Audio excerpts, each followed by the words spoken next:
What's going on, people, and welcome to Man Knows Football. You are here with Guni after Arsenal just got smoked out their boots like I told you they would, except it was 2-0 Chelsea. We did keep a clean sheet, but before I do get into that, make sure you do like, share, subscribe, all of that good stuff, you get me? We have already passed the mark. Yes, I wanted the 500 subscriber mark, but we have passed the 500 subscriber mark. So thank you very, very much to everybody who supports me, man. I really appreciate it. And also, go and check me out over there on Tubes TV as well. We've got some good content going on. Obviously, we do our podcast, well, Tubes Back Again podcast every single week. So yeah, you can also catch me on there as well as Man Knows Football, but this is where you're gonna get Gooni's main reactions, because obviously I've got to keep the best in-house, innit? Obviously Tubes is fam and that, but I've got to keep the best of Goonie in here. Smash the like button if you agree, because this channel's got to grow, you get me? But yes, onto the boot smokage of Arsenal, like I promised you was going to happen. The only thing is that it wasn't 3-0, but we was close. We was close, if not for a save from Leno. What a header that was from Lukaku, and an even better reaction save. He pushed that onto the post, man, onto the underside of the crossbar, sorry. What a reaction save that was. That did save Arsenal some blushes. Really and truly, the scoreline did flatter Arsenal, because really out there it was men against boys. Shout out Rob Holding, ball-watching centre-back. That brother is the worst defender at Arsenal, bruv. I'm sorry. People are going to say, oh, Pablo Marie, did you see what happened to him in the game? Yeah, I did. Trust me. My man got dragged and draped and everything, bro. He got bullied, fam. Yeah, literally, Lukaku picked up from where Ivan Toney left off. But obviously, we're going to come back to that special situation. Special situation? No, you see, I can't even get my words out, bro. Special situation. Yeah, because that needs to be addressed. But let's get into the game a little bit. Obviously, Arsenal came out flying in the first 10 minutes. We expected that. It was just really a case of Chelsea holding on and absorbing the pressure. But with the backline that we did have, man, we were solid. And speaking of the backline, I did forget to get into the lineup. So I'm not going to read out all the names. I'm just going to put the picture up here. You guys can read for yourself. And if you watch the game, you can most probably remember the lineups if you got a good memory. So there are the lineups. Let's get back to it. Boom. First 10 minutes, Arsenal kicked off. They was just really going at it. They looked really good in the first 10 minutes. And quite a few Chelsea fans, I'm sure, were like, oh no, here we go again. The curse of the Emirates. We're not going to beat him today. I wasn't in that bracket. Because like I said, I've got faith in the manager, Thomas Tuchel. And I've got faith in whatever defence that he chooses. Yeah? And boy, oh boy, was I not disappointed. We absorbed that first 10 minutes. And 14 minutes into the game, guess who gets on the score sheet? Bolingoli. I told you about Bolingoli, fam, yeah? I told you about Bolingoli. Bolingoli is the man. I'm telling you. So shout out Romelu Bolingoli Lukaku on his second debut scoring against Arsenal. You get me? Unlucky to not get a second, perhaps not even to get a hat-trick, to be fair, but it is what it is. We got the 3 points. Bolingoli got on the score sheet. Big up my man. You already know, man. Come on. Listen. Reece James, my brother. Listen, I don't know where the shithousery is coming from with Reece James. Has it always been there? Let me know in the comments if it's always been there with Reece James. Because listen, yeah, he done it against Villarreal. I thought it was because somebody in the crowd must have said something fuckery to Reece James or to one of his boys, and he was like, yeah, fucking have it. We're Super Cup champions with the jersey. You get me? All of that. But flipping hell, I seen him after he scored that goal. He was letting the Arsenal fans know London is fucking blue, yeah? And if you agree that London is blue, make sure you smash that like button. You understand? Because there can't be any doubt. At this point in time, there is absolutely no doubt. But on to Reece James. He had the freedom. Listen, Kieran Tierney let himself down massively, because I think his brain was so fried by what was going on by Chelsea, the way we was moving the ball around. We're going to come on to the details, but like, I just think it fried his head, bro. You get me? I thought he was like, maybe I'm supposed to play in the back three. I don't know why he was sucked into the middle like that. Gave Reece James all of that space. And Reece couldn't believe it. Almost like when I was looking at his body language and he was on the ball, he was like, really? All right, cool. Boom.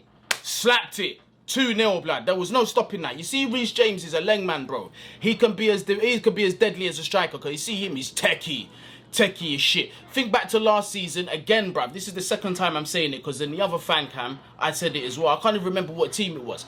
But long story short, Reece James from about, I don't know, between 25 and 30 yards, absolutely slapped the daylights out of it. top corner. And then not on top of the stuff that he was doing at Wigan, listen, Reece James, definitely a candidate for man of the match for me. I thought everybody at Chelsea was brilliant. I thought our midfield was fantastic. Kovacic, obviously, he was the guy that switched the ball to Reece James, who played the ball into Lukaku. Lovely tapping, 1-0.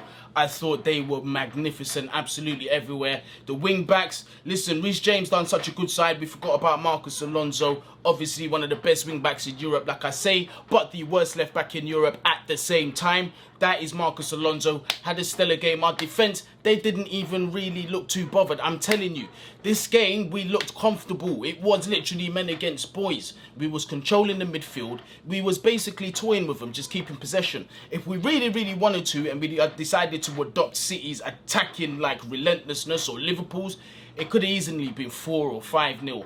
Because look, to begin with, Arsenal, they started off with the back four. When I saw the back four, I was like, that is it. This is over. How stupid can you be? You're basically playing into our hands. Lukaku, what did they think? Did they think they was going to learn from Ivan Toney and improve on them mistakes? Romelu Lukaku is a different beast. There was at one stage in the game where I swear down, blood, my man was, he was arms in up, 2 man to one side. He had another man behind him and he played the man in still.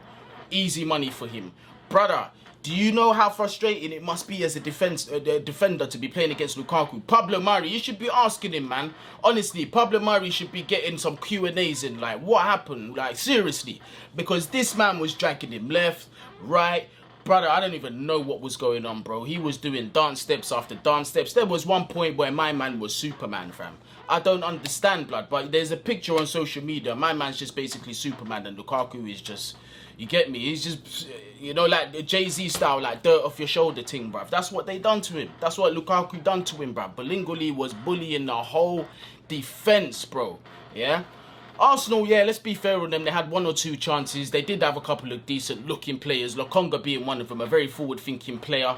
Very young player, but again, it's just that Arsenal syndrome, innit? You're just going to put all your hopes on a young player and expect them to really deliver when the pressure's on. You've done it with Saka. You've done it with Martinelli. You've done it before with other youth players back in the day, flipping Cesc Fabregas, Samir Nasri and them boys there. It's like, come on, man. You need some leadership in that squad. Today, that was absolutely void of leadership. Completely. Let me give you one example. One of the quote-unquote senior players, I believe, if Rob Holding is not a senior with that hairdo, blood, I swear down, bruv, I give up. But, like, let me know how old Rob Holding is in the comments, because that man looked like he's about 40, 45 and expecting his first grandchild, blood.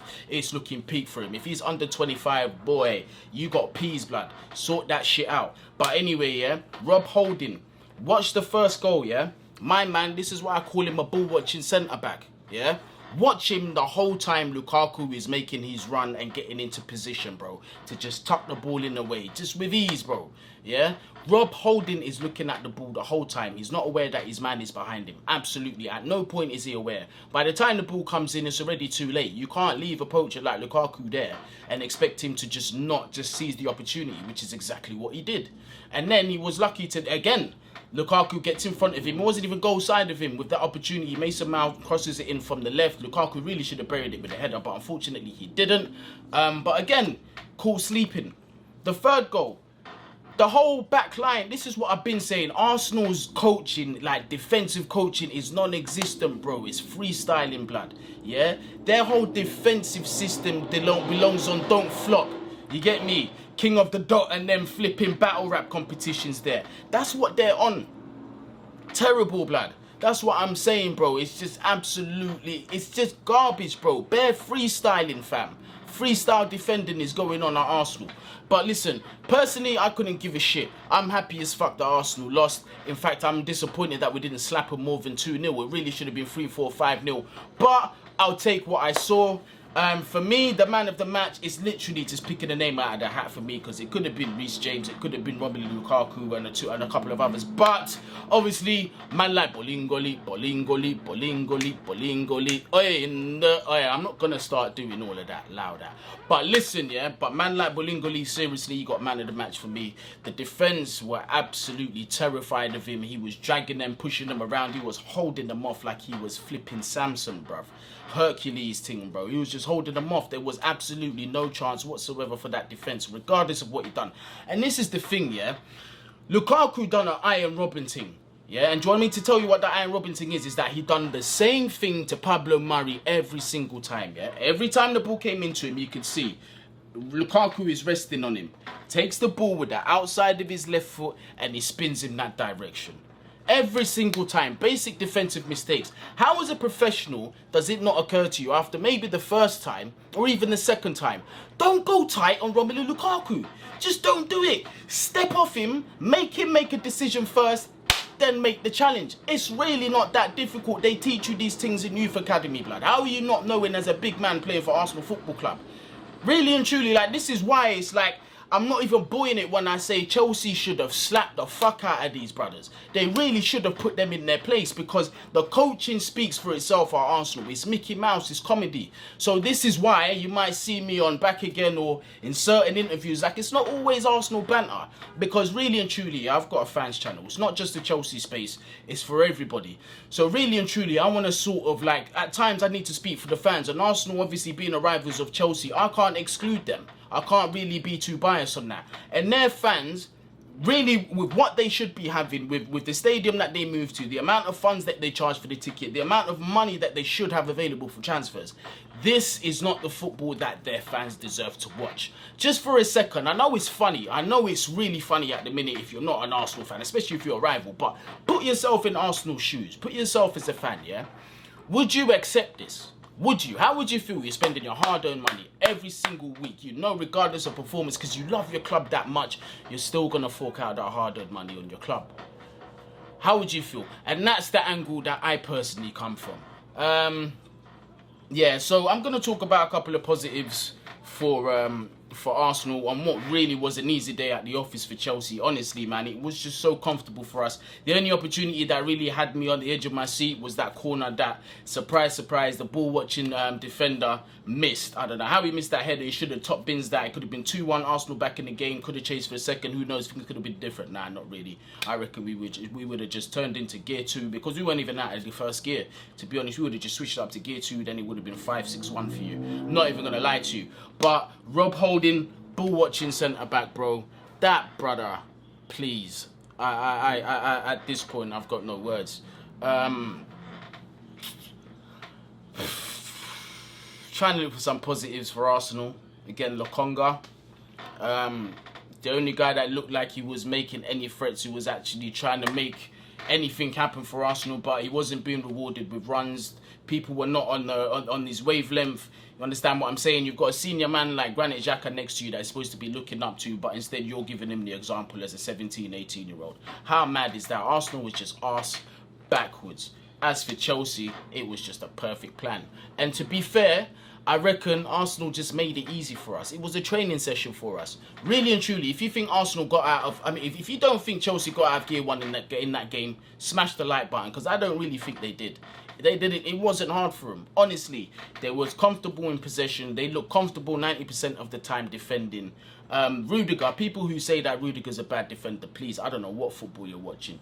Rudiger's just Rudiger, innit? He absolutely bossed it. In fact, our whole defence bossed it, bro. Yeah, our whole defence bossed it. I'm just impressed with not conceding goals. Listen, this is 4 goals in 2 games, none conceded. Arsenal conceded 4 goals in 2 games, none scored. And their next game is against Man City. Boy, I bet you Arsenal fans are not looking forward to that. But listen, perfect day at the office. Obviously, we got the 3 points at the Etihad. We did keep a clean sheet as well. Edouard Mendy didn't really have too much to do. He made 1 or 2 saves. The Saka save is one that people are going to say, oh, he was just right in front of him. He palmed it over. Well, if you look at how... First of all, the ball took a deflection. And then mid-air, it swerved in the last second, which is why he had to sort of palm it over the goal. Trust me, it wasn't as straightforward as a lot of you on social media are thinking. That was a good save. But obviously, save of the match for me was Leno against Lukaku's header. Lukaku couldn't believe it. He couldn't actually believe it. He was like, did he save that? And if you saw his face, it was like, damn, he actually did. But yeah, all round dominant Chelsea performance. We've got Liverpool next. Am I confident about getting the result at Liverpool? Liverpool obviously will be, I'm not going to lie to you, our first test of the Premier League season is going to be against Liverpool. We're going to be playing away at Anfield. Can we repeat the 1-0 away like we did last season? I believe we can. I believe so. If we score first, Liverpool are in big trouble, because right now, it looks difficult for any team to be breaking us down. Obviously, Liverpool with the threat of Mo Salah, who started off the season absolutely brilliantly. The front three look rejuvenated. Jota looks absolutely rejuvenated. It's going to be a test. It's going to be a test, but I don't think they've got too much for us in their tank. To be honest with you, after what I saw today, we're as good going forward as we are defending, to be honest, and that is the makings of a team. Listen, defense wins titles, goals win games. You understand? And I think we've got that healthy balance of the two. Definitely what we saw, the organisation that we had, the way we was just breaking the lines. Kovacic, brilliant today. Yesterday. Jorginho, again, brilliant. Jorginho actually showing some aggression in his game, which I was very impressed about. He's actually showing some aggression, putting his body about. Now he's becoming like, because that was one of the concerns that a lot of Chelsea fans had, that he wasn't aggressive enough, but we saw a lot of that yesterday. Good to see in a London derby. The intelligent runs being made by Reece James and Marcus Alonso, pushing all the way up, pinning Tierney back, pinning Cedric back, leaving them with no, listen, they didn't know where to be. Saka wasn't coming back to track because he didn't know whether to be tracking Reece James, whether to be helping out. Arsenal just didn't look like they knew what they were doing in general. It's just a whole mess over there. I feel sorry for Arsenal fans. They've got a long season ahead of them. But to me, they was just another obstacle in the way that we had to move out of the way quickly. Obviously, it's beautiful to watch Arsenal crumble, especially against Chelsea, being a London man who had to go through the whole Arsenal era before Chelsea was good. I had to go through all of that shit. So now we're feasting pretty good. We are feasting good, and long may it continue. Now, make sure you like, share, subscribe, all of that good stuff. Thank you very much for joining in. And listen, hashtag Bolingoli in the comments if you think Romelu is going to get over 20 goals this season. I asked this in a video before. Make sure you let me know in the comments how we're going to look this season. Let me know your predictions for Liverpool versus Chelsea. There will be a match prediction video coming out. There might be a special guest coming onto the channel, so make sure you stay in and lock into that. And the way you're going to know is if you switch your notifications on, that you're subscribed. That's how you're going to get all the details, and you'll be the first to watch it. You're not going to miss out anything on Man Knows Football. So thank you again, people, for watching. Stay blessed.